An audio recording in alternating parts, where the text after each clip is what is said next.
그래서 개화 정책의 일환으로 전기를 들여왔습니다. 경복궁에 처음으로 전기를 밝혔어요. 그런데 이렇게 전기를 밝힌 것이 일본보다 중국보다 우리가 먼저였습니다. 마지막으로 고종을 위한 변명을 한번 해볼 텐데요.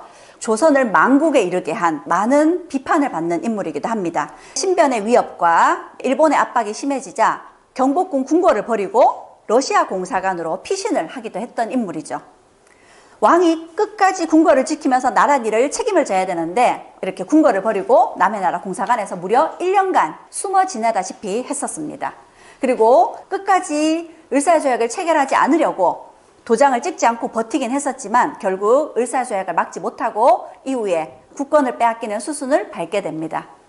그리고 억울하게 외교권을 빼앗겼다라는 사실을 해외에 알리기 위해서 헤이그 특사를 파견했다는 핑계로 일본에 의해서 강제 퇴위를 당하게 되죠.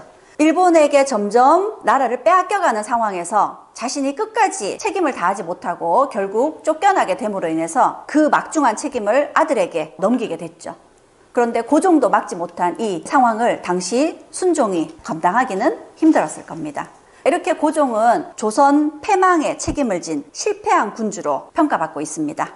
하지만 정말 고종이 무능하기만 하고 잘못만 저지른 왕이냐? 그렇지 않은 면모가 있습니다. 고종은 흥선대원군이 물러나고 고종이 직접 20대에 친정을 하게 되면서 당시 국제적인 흐름도 읽으려고 애를 썼고요. 우리도 역시 국제적인 흐름에 맞춰서 조선을 개화하고자 애를 썼습니다. 그래서 개화 정책의 일환으로 전기를 들여왔습니다. 경복궁에 처음으로 전기를 밝혔어요. 그런데 이렇게 전기를 밝힌 것이 일본보다 중국보다 우리가 먼저였습니다. 동아시아 3국에서 가장 먼저 전기를 밝힌 거죠. 그러니 개화 정책을 추진하고자 하는 의지가 강했던 사람이다 라고 볼 수 있습니다. 전기만 그랬던 것이 아닙니다. 당시에 해군력을 강력하게 키우겠다 하면서 일본으로부터 함대를 사갖고 옵니다. 군함을 사갖고 와요. 그런데 이게 좀 잘못된 면도 있었습니다. 잘하기 위해서 일본에게 거금을 들여서 군함을 사왔는데 당시 55만 원의 거금을 들였다고 하거든요. 그런데 일본은 이 군함을 영국으로부터 아주 헐값에 중고로 22만 원 정도를 주고 사왔어요. 그리고는 그 배를 일본이 필요해서 썼는데 이 배가 쓰임새보다 이 배를 쓰는데 드는 비용이 더 들더라는 겁니다. 그래서 일본에서는 이 중고배가 애물단지였어요. 그런데 이 배에다가 포를 몇 개 장착을 하고 우리에게 엄청난 돈으로 팔아넘긴 겁니다. 고종이 적극적으로 개화를 추진하고 나라를 부강하게 만들 수 있는 방편으로 해군력을 키우겠다고 양무호를 일본에서 사들여오고 양무호, 나라를 강하게 키우겠다 하면서 양무호라고 이름을 붙였는데 결국 일본에 놀아난 거였습니다. 그 밖에도 전차를 서울에 설비를 하고 서울과 인천 간에 철도를 부설하는 적극적인 개화를 추진하고요. 덕수궁을 보면 전통적인 우리 궁궐에 건축물이 있는가 하면 서양식 건축물이 함께 공존하고 있는 곳이 덕수궁입니다. 사실 덕수궁의 진짜 이름도 경운궁이라고 불러야 되죠. 이 경운궁에 보면 고종 때 만들었던 덕수궁 석조전이 있습니다. 서양의 르네상스식 건축 양식을 가져와서 만든 건물이죠. 그리고 고종이 차를 마시면서 외국인들과 함께 담소를 나누었던 고종이 좋아하는 공간인데 정관원이라는 이 공간도 특이한 모습의 서양식 건축물입니다. 그래서 이런 모습을 통해서 고종이 당시 조선을 위해서 적극적으로 새로운 걸 받아들이고 개화 정책에 관심과 호기심이 많은 인물이었음을 알 수 있는 거죠. 그리고 고종이 조선을 위해서 아주 특별한 사람을 초빙해 왔습니다. 고종이 초빙한 사람이 서재필이었습니다.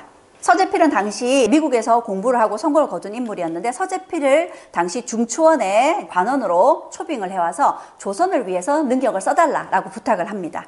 그런데 서재필이 우리나라 조선에 와보니 조선의 상황이 말이 아니었던 거죠.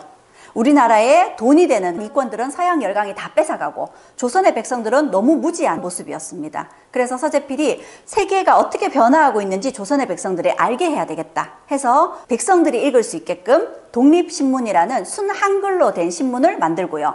우리는 독립국가다 해서 독립문을 세우고요. 사람들과 나라 일을 적극적으로 함께 의논하기 위해서 만민공동회라는 거 만듭니다.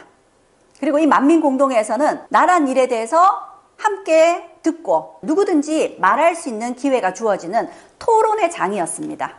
사실 우리나라처럼 토론이 잘 안 되는 나라도 없는데요. 사실 우리가 토론하기 힘든 여건이긴 합니다. 왜냐하면 위아래가 분명하고요. 또 어른들의 말은 내 생각을 얘기하면 말대답이 되고, 그래서 토론 문화가 자리 잡기 힘든 것이 지금 우리 땅인데요. 당시 서재필은 이렇게 만민공동회를 열어서 누구든지 자기 주장을 펼칠 수 있게 했습니다. 그리고 실제로 이와 비슷하게 열렸던 관민공동회에서는 백정이 직접 사람들 앞에서 자기 주장을 피력하는 일도 있었습니다. 그래서 만약 이 서재필의 독립협회가 계속 이어졌더라면 조선이 어쩌면 정말 더 멋진 모습으로 개화됐을 수도 있지 않을까라는 안타까운 마음이 듭니다. 그런데 이 독립협회를 고종이 해산시켜버렸습니다. 왜냐하면 서재필이 독립협회를 통해서 고종에게 의회 정치를 하자라고 얘기를 했거든요. 의회를 만들자고 얘기했습니다. 의회를 만들어서 의회에서 나랏일을 이끌어가자라고 얘기를 했는데 고종이 이걸 오해한 겁니다. 의회를 만들어서 의회에서 정치를 하고 자신은 물러나라, 이렇게 오해를 한 거죠. 정치는 의회에서 하고 왕은 있으나마나한 상징적인 존재인 입헌군주제, 이렇게 오해를 한 겁니다. 그래서 고종이 사람들을 시켜서 이 독립협회를 해산시켜버리게 됐죠. 독립협회가 해산되면서 조선이 더 크게 성장할 수 있는 기회를 잃어버린 것 같습니다. 결국 이런 실정으로 고종은 어쩌면 더 조선을 근대화시킬 수 있는 리더로 성장할 수 있었을지도 모르지만 여러 가지 잘못한 독립협회를 해산하고 나중에는 대한제국을 선포하게 되거든요. 그리고 자신이 직접 황제에 취임합니다. 그리고 모든 권력을 황제에게서 나오게끔, 사실은 근대화가 되려면 나라의 주권을 국민에게 돌려줘야 되죠. 그런데 그런 시대에 역행을 한 겁니다. 제국을 만들고 자신이 황제가 되어서 모든 권력이 자신에게서 나오도록 만든 거죠. 이런 부분이 조선을 강국이 아니라 망국으로 이끈 고종의 한계가 아니었을까 싶습니다. 왜냐하면 고종은 왕조국가의 왕이었으니까요. 왕조국가의 왕이었으니까 왕권을 강력하게 하는 것이 나라를 키우는 길이다, 이렇게 생각을 했지 않을까 싶습니다. 지금까지 실패한 군주 3명을 같이 살펴봤습니다. 사소한 실수나 사소한 잘못이 때로는 엄청난 실패를 가져오기도 합니다. 그렇다면 리더는 사소한 실수도 사소한 잘못도 하지 않아야 되나요? 그래야 완벽한 리더가 되나요? 그런데 리더도 사람이니 완벽하다는 건 사실 불가능에 가까운 게 아닌가 싶습니다. 그래서 저는 이 3명의 실패한 리더들을 이야기를 하면서 이들이 분명 잘못한 일도 있지만 적어도 이들은 리더로서 당시 그들이 최선을 다하려고 했었고 실제로 최선을 다했다라는 그들의 입장에서 변명을 하고 싶었습니다. 그리고 실패를 딛고 더 성장할 수 있는 기회를 가질 수 있는 것이 바로 실패죠. 그래서 실제로 공민왕의 사례를 들여다본다면 공민왕은 당시 고려를 지키기 위해서 개혁을 했습니다. 결과적으로는 실패했죠.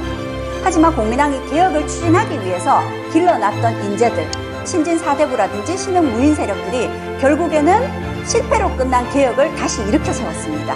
그래서 이들이 조선을 창업했고 그 개혁은 그대로 조선에서 이루어지게 된 거죠. 그러니 역사 속에서 이 실패한 리더들은 실패로 끝난 것이 아니라 그 실패가 더 크게 성장할 수 있는 밑거름이 된 것이 아닌가, 그런 생각이 듭니다.